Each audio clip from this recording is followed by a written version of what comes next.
अस्सलाम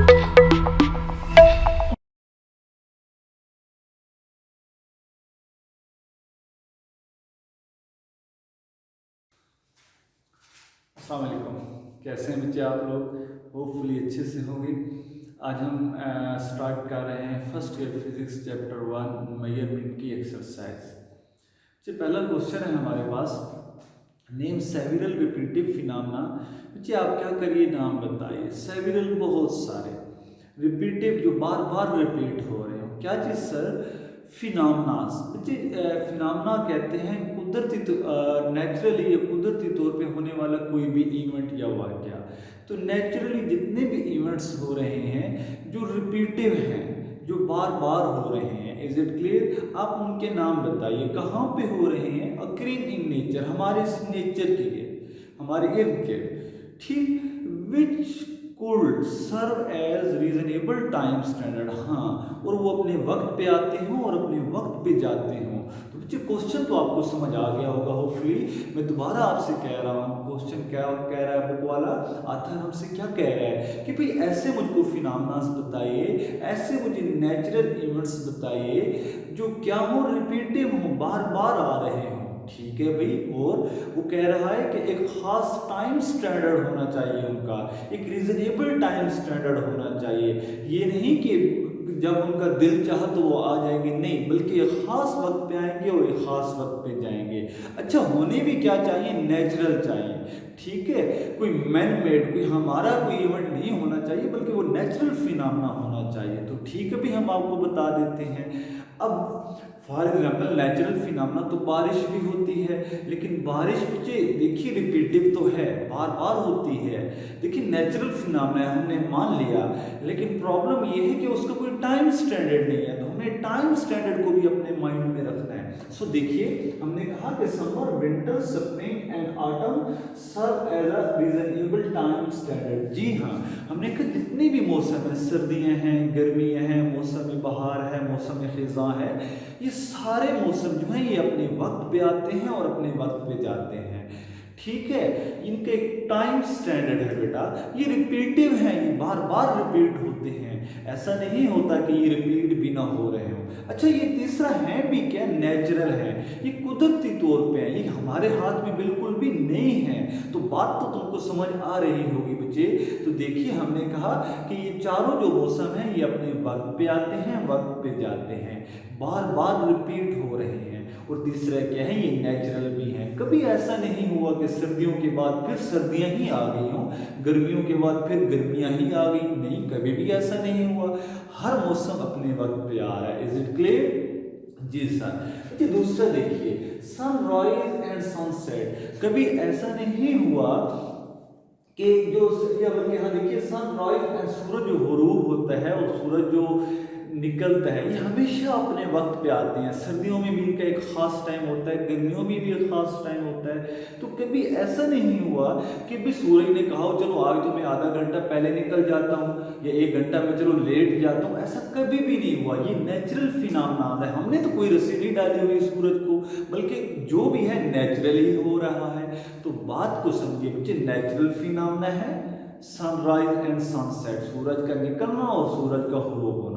अच्छा, रिपीटिव भी है, बार बार होता है। ऐसा नहीं हुआ कि एक दिन हुआ और अगले दिन नहीं होगा, ऐसा भी कभी नहीं हुआ। तो रिपीटिव भी हुआ बच्चे, नेचुरल भी हुआ। Is it clear? और खास टाइम के ऊपर होता है। ठीक है, तो ये बात भी हमको समझ आ गई। अच्छा, और rotation of earth around sun serve as a reasonable time standard. आगे आप ये भी लिख लीजिएगा बेशक। तो बच्चे देखिए, जो जमीन सूरज के गिर्द घूमती है तो ये अपना एक चक्कर 365 दिनों में कंप्लीट करती है। तो अप्रॉक्सीमेटली, तो कभी ऐसा नहीं हुआ कि ज़मीन ने कहा हो कि चलो भाई इस दफ़ा तो मैंने 365 दिन लगाए हैं, अब की बार मैं 366 डेज लगाऊंगी। या उसने कहा हो नहीं, मैंने अगली पिछली बार भी 365 लिए थे तो अब तो मैं 364 लूँगी। नहीं, ऐसा कभी भी नहीं हुआ। जी, ज़मीन अपना जो चक्कर है वो एक ख़ास टाइम में कंप्लीट करती है। ये नेचुरल फिनोमेना है। Is it clear? और रिपीटिव है। हर 365 डेज के बाद तकरीबन हर साल बाद ये क्या करती है, अपना एक न्यू राउंड स्टार्ट करती है।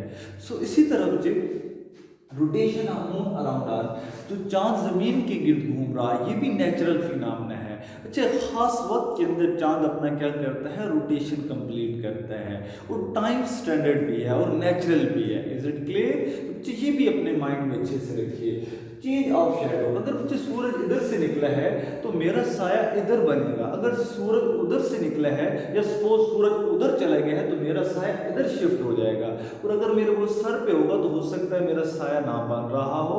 Is it clear? सो कहना क्या चाह रहा हूं कि देखिए, सनराइज के साथ क्या हो रहा है, जब सूरज निकल रहा है तो हमारा जो शेडो है उसका एक खास डायरेक्शन है। Is it clear? तो बच्चे, जो हमारा शेडो चेंज होता है विद सन, ये भी क्या है, ये भी एक टाइम स्टैंडर्ड है इसका, ठीक है, ये एक जैसा होता है, कभी with respect to time change नहीं होता। Is it clear? सुबह के वक्त सूरज इधर है तो ये इधर होगा, शाम के वक्त सूरज इधर है तो शेडो हमारा उधर होगा। तो इसका एक टाइम स्टैंडर्ड है, मान लीजिए। और पुराने जमाने के लोग तो इस तरह से वो टाइम का भी अंदाजा लगाते थे। उन्होंने एक जमीन के ऊपर वॉल क्लॉक बनाया होता था और उसके ऊपर उस तरह एक ना कोई चीज खड़ी कर देते थे, कोई सॉलिड ऑब्जेक्ट। तो जब सन इधर से निकलता था तो साया उस साइड पे पड़ता था, जब उस साइड से सन जाता था तो साया इस साइड पे पड़ता था। तो इधर डिजिट्स होते थे, डिजिट्स उन्होंने लिखे होते थे, उन डिजिट्स से वो अपना टाइम मेजर करते थे। तो बहरहाल मुझे क्या कहना चाह रहा हूँ कि जो शेडो है, जो हमारा साया है, वो भी क्या है, टाइम स्टैंडर्ड है, नेचुरल फिनोमेना है। हमारा साया नेचुरल है, हमारा उसमें कोई रोल नहीं है, और रिपीटिव भी है, रोजाना ऐसा हो सकता है। इज इट क्लियर जी? मुझे आगे देखिए, हार्ट बीट, हमारा जो हार्ट बीट है ये भी नेचुरल फिनोमेना है और रिपीट हो रहा है।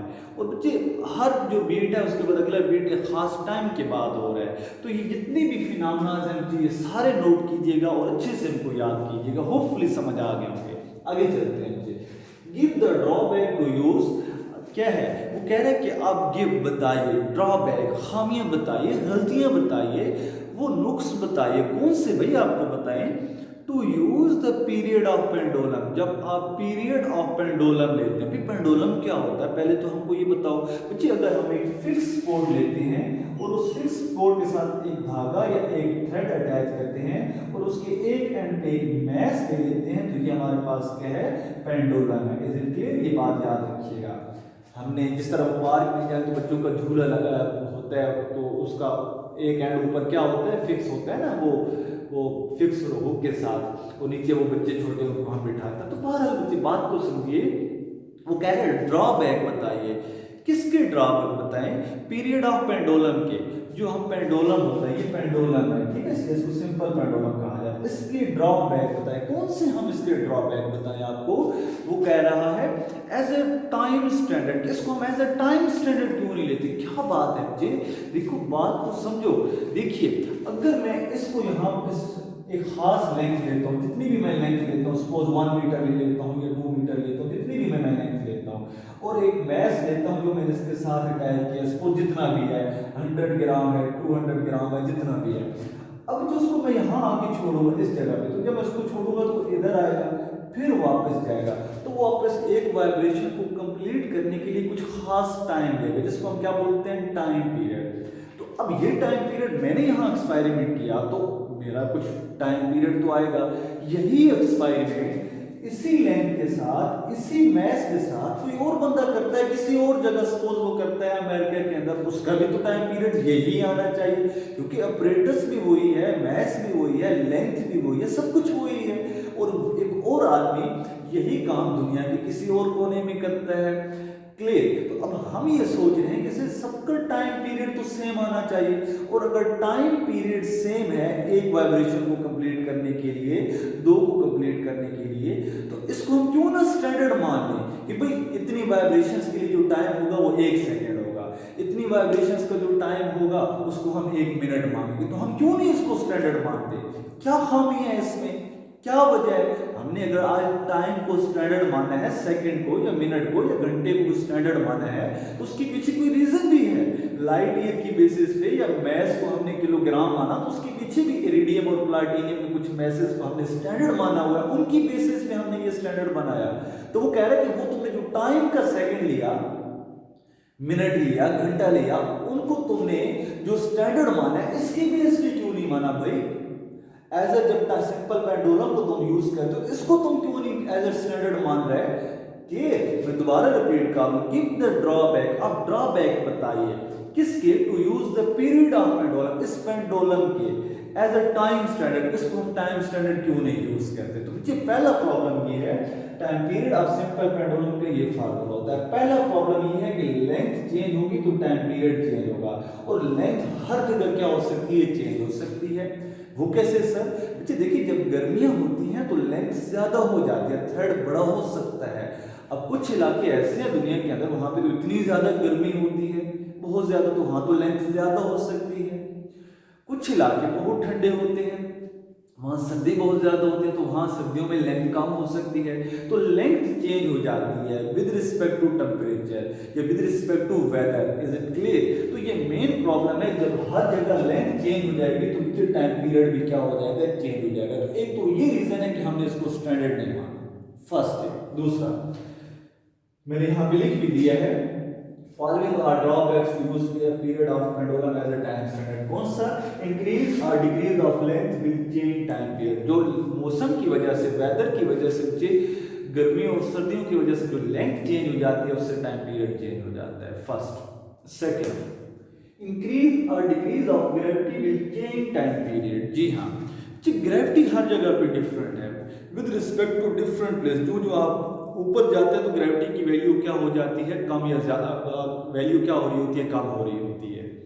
सऊदी अरेबिया के अंदर एक शहर है, मुझे अब उसका नाम नहीं पता, वहां पे एक सड़क भी है, वो कहते हैं रोड है, जो यूं ऊपर की तरफ जा रही है यूं, लेकिन अगर वहां पे आप कोई चीज फेंके, पानी फेंके तो पानी नीचे नहीं आता, पानी ऊपर जाता है। तो वहां भी ग्रेविटी का सीन है, ग्रेविटी का चक्कर है।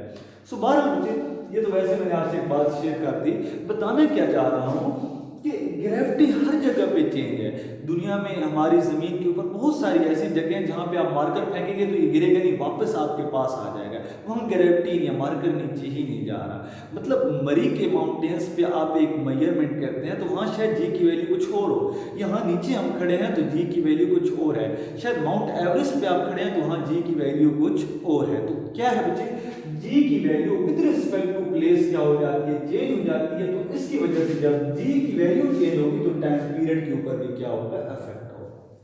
तीसरा, अब ज़ाहिर जब पेंडुलम यूं मूव करेगा, यहां से इधर आएगा, तो उसको आगे से हवा तो रोकेगी। जब उसको आगे से हवा रोकेगी, एयर फ्रिक्शन, हो सकता है किसी जगह पे हवा बहुत तेज चल रही हो सकता है किसी जगह पे हवा बहुत स्लो हो, तो हवा की वजह से भी उसका टाइम पीरियड चेंज हो सकता है। प्लस जिस सपोर्ट के साथ हमने उसको अटैच किया वहां पे भी तो फ्रिक्शन मौजूद है ना, उस फ्रिक्शन की वजह से भी आगे पीछे अब हो सकता है किसी की ये फ्रिक्शन ज्यादा हो, किसी की ये फ्रिक्शन कम हो। तो मुझे जो एयर फ्रिक्शन है या अदर जो फ्रिक्शनल इफेक्ट्स है, इनकी वजह से भी टाइम पीरियड ऑफ पेंडुलम क्या हो जाता है बच्चे? चेंज हो जाता है। ये 3 चेंजेस मैंने बताए और इनको अच्छे से बच्चे याद कर लीजिएगा। डेट्स होपफुली ये क्वेश्चन भी समझ आ गया होगा। अब बच्चे हम चलते हैं नेक्स्ट क्वेश्चन जो हमारे पास है, वो है कि why do we find it useful to have 2 units? हमारे पास 2 यूनिट्स हैं, ये दोनों हमारे लिए यूजफुल क्यों हैं? दोनों हमारे लिए फायदेमंद क्यों हैं? हम दोनों क्यों यूज करते हैं? For the amount of substance kilogram and the mole. किसी भी अमाउंट ऑफ सब्सटेंस के लिए हम दोनों यूनिट यूज कर लेते हैं भाई, किलोग्राम भी करते हैं और मोल भी करते हैं। दोनों हमारे लिए फायदेमंद क्यों है? क्यों भाई, क्या मसला है? तो हम कह रहे हैं भाई, देखिए बात सुनिए, जब अमाउंट ऑफ सब्सटेंस लार्ज हो, जब चीज बहुत बड़ी हो तो हम किलोग्राम में मेजरमेंट करेंगे, इस वजह से हम क्या यूज करते हैं? किलोग्राम। और जब अमाउंट ऑफ सब्सटेंस बहुत छोटी हो तो हम क्या यूज करेंगे? मोल यूज करेंगे। अब मैं यहाँ से एक रेत का जरा उठाऊं और मैं आपको कहूँ कि जाओ बच्चे दुकानदार के पास जाओ और उससे कहो कि मुझे इसका मैस मेजर कर दो, ठीक है? तो वो आपको खाक मेजर करके देगा। क्यों? कि उसके पास तो बैलेंस ही नहीं है इतने छोटे मैस को मेजर करने के लिए।